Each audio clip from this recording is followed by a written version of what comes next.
Very good evening to all of you. कैसे हैं आप सभी? उम्मीद है कि आप सभी स्वस्थ होंगे और अपनी पढ़ाई में व्यस्त होंगे। सबसे पहले आज 8 मार्च है और 8 मार्च को पूरे वर्ल्ड में इंटरनेशनल वुमेन डे सेलिब्रेट किया जाता है, अंतर्राष्ट्रीय महिला दिवस। तो आप सभी को इंटरनेशनल वुमेन्स डे की बहुत बहुत शुभकामनाएं। हमारे शास्त्र में एक लाइन लिखा हुआ है, एक श्लोक लिखा हुआ है, यत्र नार्यस्तु पूजयन्ते रमन्ते तत्र देवता।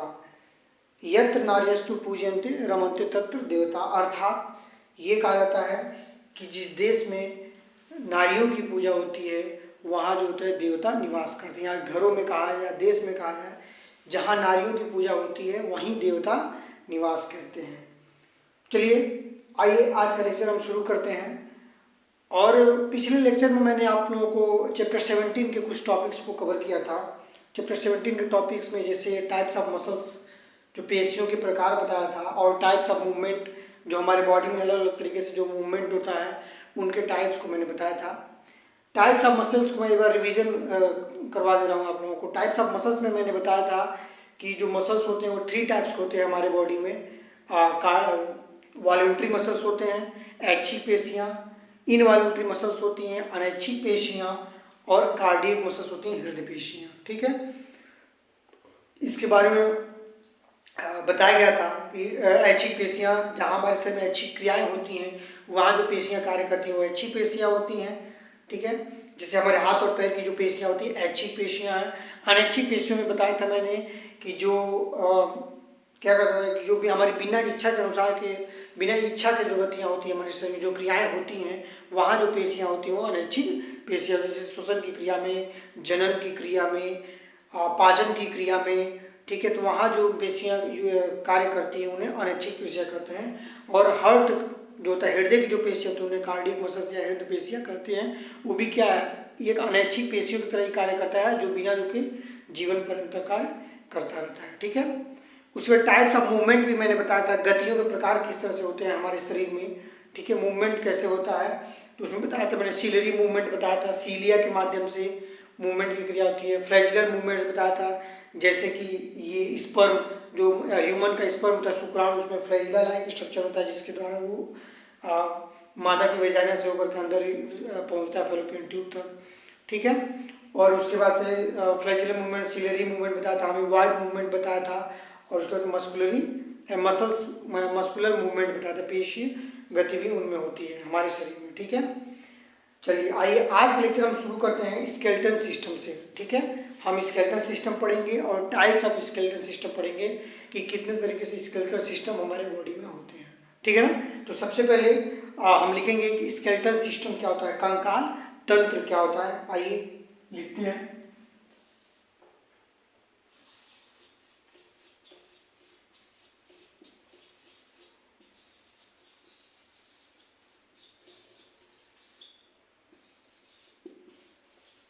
कंकाल तंत्र, स्केलेटल सिस्टम, कंकाल तंत्र के बारे में हम पढ़ेंगे।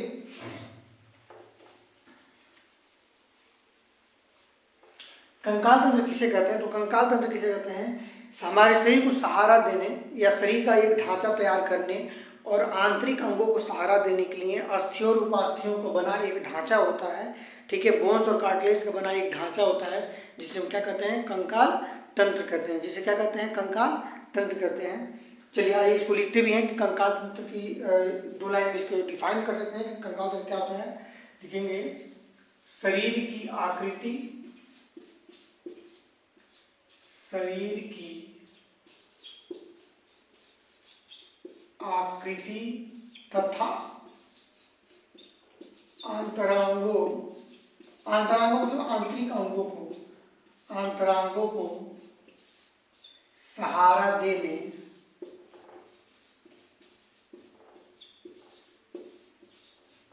अंतरांगों को सहारा देने, सहारा देने के लिए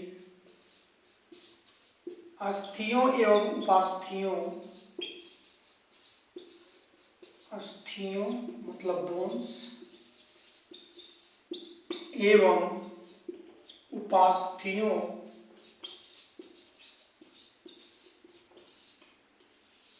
का एक ढांचा होता है,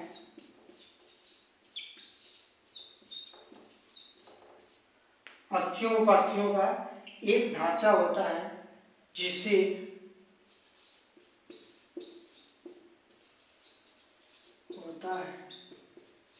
जिसे जिसे कंकाल कहते हैं, जिसे कंकाल तंत्र कहते हैं।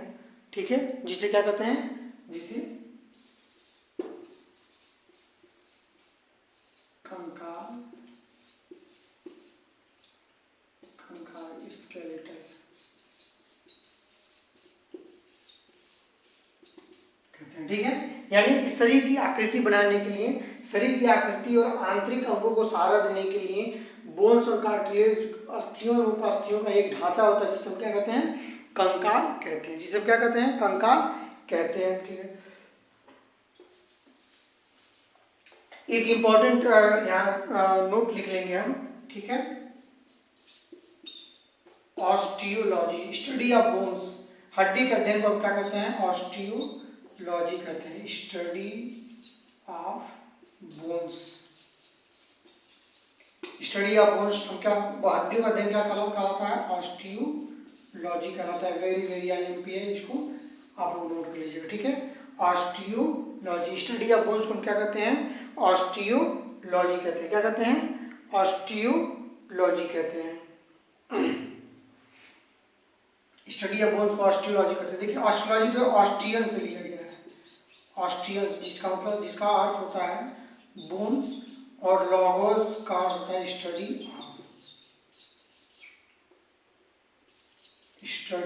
ऑफ, यानी स्टडी ऑफ बोन्स को क्या कहते हैं, ऑस्टियोलॉजी कहते हैं। हड्डियों का अध्ययन या अस्थियों का अध्ययन क्या कहलाता है, अस्थि विज्ञान या ऑस्टियोलॉजी कहलाता है। चलिए, आप तुरंत नोट्स में इसको लिख लीजिए, 1 मिनट में लिखिए, उसके बाद सीरीज करके फिर आगे हम बढ़ते हैं।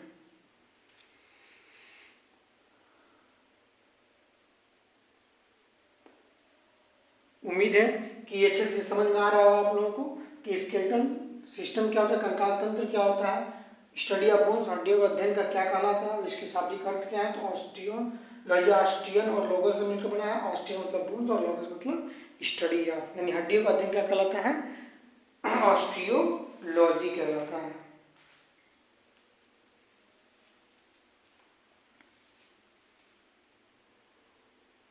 चलिए अभी सीरीज करते हैं।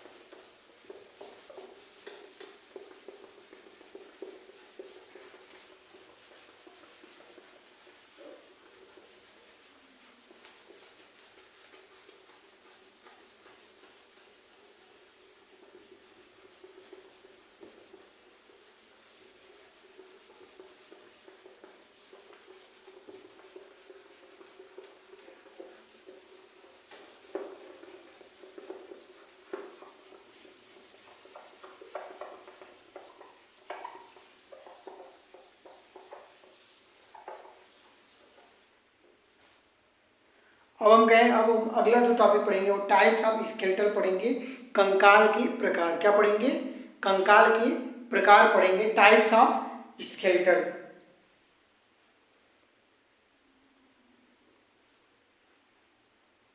पढ़ेंगे टाइप्स ऑफ स्केलेटल पढ़ेंगे।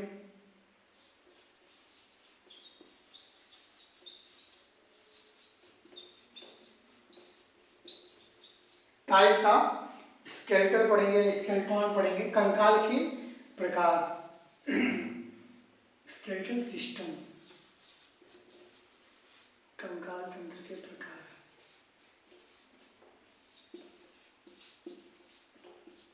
कंकाल तंत्र के प्रकार। ठीक है, आइए, कंकाल तंत्र होता है वह 2 तरीके से होता है, 2 टाइप्स के होते हैं, फर्स्ट और सेकंड। फर्स्ट क्या होता है, फर्स्ट होता है एक्सोस्केलेटन होता है, एक्सोस्केलेटन, स्केलेटन भी कह सकते हैं। और सेकंड क्या होता है, सेकंड जो है एंडोस्केलेटन होता है, एंडोस्केलेटन। एक्सोस्केलेटन बाह्य कंकाल जिसे कहते हैं, बाह्य कंकाल, और एंडोस्केलेटन जिसे अंतः कंकाल कहते हैं,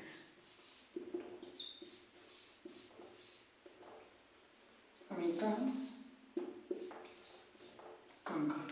ठीक है, एक्सोस्केलेटन और एंडोस्केलेटन ये 2 टाइप्स के कंकाल होते हैं। कुछ ऐसे जीव होते हैं जिनमें केवल बाह्य कंकाल होते हैं और कुछ ऐसे जीव होते हैं जिनमें केवल अंतः कंकाल होते हैं, और ऐसे जीव भी होते हैं जिनमें बाह्य और अंतः कंकाल दोनों पाए जाते हैं। जैसे कि मनुष्य का जो शरीर है, मनुष्य के शरीर में जो स्केलेटन है वो एक्सोस्केलेटन भी होता है और एंडोस्केलेटन भी होता है। बाह्य कंकाल और अंतः कंकाल ये दोनों तरीके के कंकाल होते हैं। ठीक है, बाह्य कंकाल क्या होते हैं? शरीर के बाहर से जो शरीर की सुरक्षा करता है, वे कहा जाए कि ग्रुप ऑफ बोन्स या कार्टिलेज, वे हड्डियों या अस्थियों के समूह जो शरीर के बाहर से शरीर की सुरक्षा करता है उसे क्या कहते हैं? बाह्य कंकाल कहते हैं। ठीक है, और जो शरीर के अंदर से शरीर की एक आकृति और अंतरांगों को सहारा देने का कार्य करेगा उसे हम क्या कहेंगे? अंतः कंकाल कहेंगे। ठीक है ना, समझ में आ गया? बाह्य कंकाल मतलब ये जो कंकाल होगा सीधे सीधे शरीर के बाहर से शरीर की सुरक्षा करने के लिए होगा। ठीक है, और अंतर कंकाल होगा उस शरीर के अंदर जो आंतरिक अंग होंगे उनको सहारा देगा, उनको प्रोटेक्शन प्रोवाइड करेगा। ठीक है ना, उनको सहारा देगा, उनको सुरक्षा प्रदान करेगा, तो उसे हम क्या कहेंगे? एंडोस्केलेटन कहेंगे, अंतर का।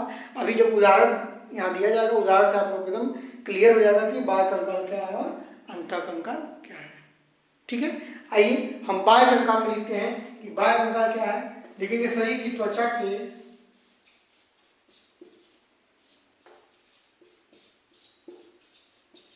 बाह्य कंकाल क्या होता है? जो शरीर की त्वचा होता है, जहां पे एपिडर्मिस का लेयर होता है। ठीक है, शरीर की त्वचा के बाहर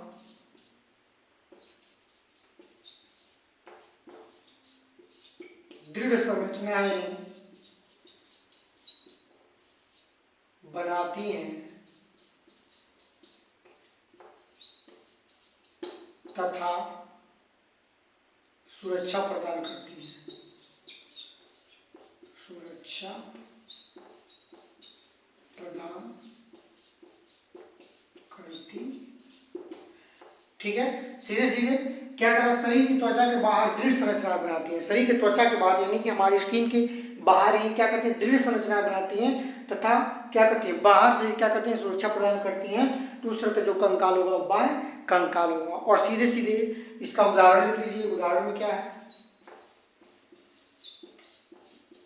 उदाहरण में क्या है? नाखून, नाखून, रोम, बाल, ठीक है, खूर, ठीक है, खूर, कवच, कवच, ये सभी जो है क्या है? ये बाह्य कंकाल है। ठीक है, ये हमारे हाथ के नाखून जो है, ठीक है, बाल जो है, रोम, इस त्वचा पर रोम पाए जाते हैं। उसके साथ साथ खूर, जानवरों में गाय भैंसों में खूर होता है पैरों में। और कवच, कवच जो होगा ये जैसे कछुए के ऊपर का जो कवच होता है, अगर कोई जानवर उसके पास आता है अटैक करने के लिए तो क्या करता है? उस कवच के अंदर पूरे अपने शरीर को छिपा लेता है। ठीक है, तो वो कवच क्या है? वो उसका बाह्य कंकाल है। क्या है वो? उसके शरीर का बाह्य कंकाल है। उसी साथ में मोलस्का के जो एनिमल्स होते हैं, जैसे कि पाइला ग्लोबोसा जो होता है, घोंघा जो होता है, उसके ऊपर भी कवच होता है। तो वो क्या है? वो उसका जो क्या है? वो बाह्य कंकाल है। ठीक है, हमारे शरीर में बाह्य कंकाल कौन कौन सा है? नाखून और हमारे शरीर के जो बाल या जो त्वचा पे जो रोम दिखाई दे रहे हैं, ये क्या है? बाह्य कंकाल है। क्या है? बाह्य कंकाल है। तो आई होप कि आप लोगों को बाह्य कंकाल समझ में आ गया होगा कि शरीर की त्वचा के बाहर दृढ़ संरचनाएं बनाती हैं तथा सुरक्षा प्रदान करती है। ठीक है, जो बाह्य कंकाल होती हैं वो हमारे शरीर की त्वचा के बाहर दृढ़ संरचनाएं बनाती हैं और उसे सुरक्षा प्रदान करती है, जैसे कि नाखून, रोम, बाल, खूर, कवच। ठीक है, ये सभी जो होते हैं ये बाह्य कंकाल होते हैं। क्या होते हैं? बाह्य कंकाल। अगला हम देखेंगे अंतः कंकाल क्या होता है। ठीक है, हम देखेंगे कि अंतः कंकाल क्या होता है। लिखेंगे शरीर के अंदर, सीधे लिखेंगे ये शरीर के अंदर, ये शरीर के अंदर क्या करती हैं? शरीर के अंदर जो है ये आंतरिक अंगों को सहारा प्रदान करती हैं। आंतरिक अंगों को सहारा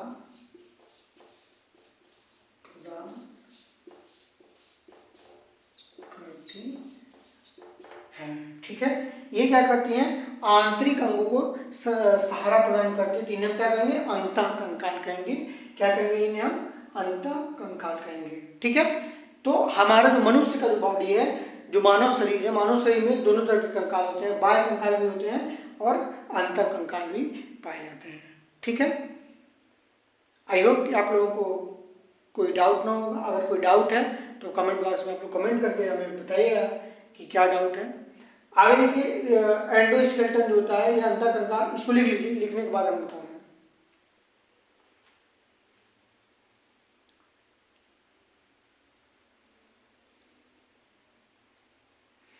चलिए, उम्मीद है कि अब आप लोगों को एक्सोस्केलेटन और एंडोस्केलेटन पूरे अच्छी तरीके से समझ में आ गया होगा, अंतःकंकाल बाह्य कंकाल के बारे में।